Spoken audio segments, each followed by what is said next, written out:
Okie dokie. Today we're going to do the functional algebra lecture number 2 here.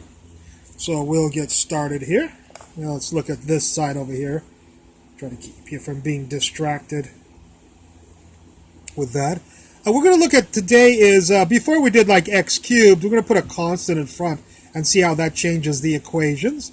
We're going to look at functional algebra, where we're searching if we have this equation, this functional algebraic equation, we want to find out who f is. So we'll guess this time a x to the n. Again, go look at my functional algebra lecture number 1, which should be the one before this, or the one after, the one before this. If you want to see a simpler, they go in, I'm going in hierarchy of the difficulty, so number 2 will be more difficult. So we're going to guess this right here, and if we do f of this, if we have this f and we want f of f, that'll of course be take this and plug it into there, which will be a to the xn to the n. And of course this becomes a to the n times a is a to the n plus 1, x to the n squared right there. And this guy has to equal 5x cubed.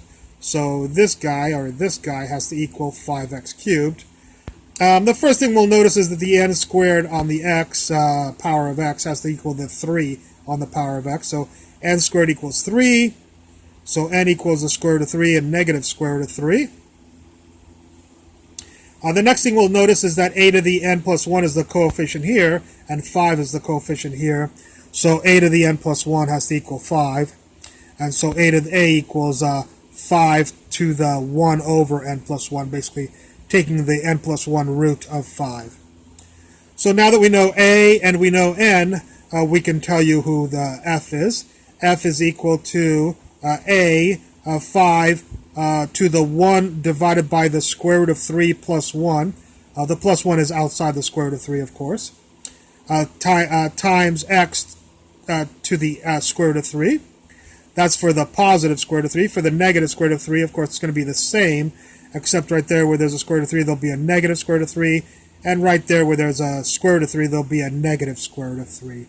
So f equals this, or f equals 5 to the 1 divided by the negative square root of 3 plus 1, where the plus 1 is outside of the square root of 3.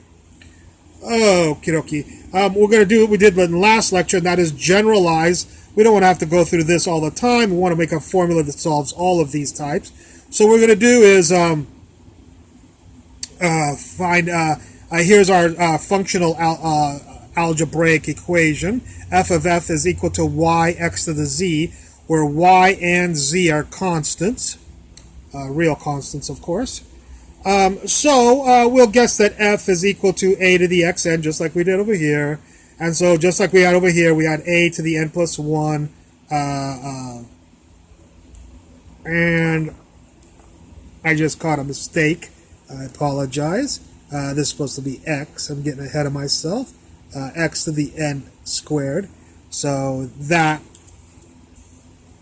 this has to be the same as this, of course, with the same guess. Okay, so this is this right here. Okay, and so f of course, is equal to y x to the z. So this is f of f. So that equals y.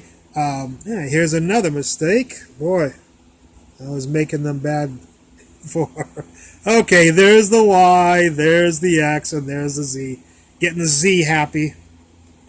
Alrighty, so this has to equal this according to this equation. That means that n squared equals z, so n equals square root of z and minus square root of z. Just the same thing that happened here, just with constants this time. And a to the n plus 1 has to equal, a to the n plus 1 has to equal the coefficient here, y, just like we did that right there.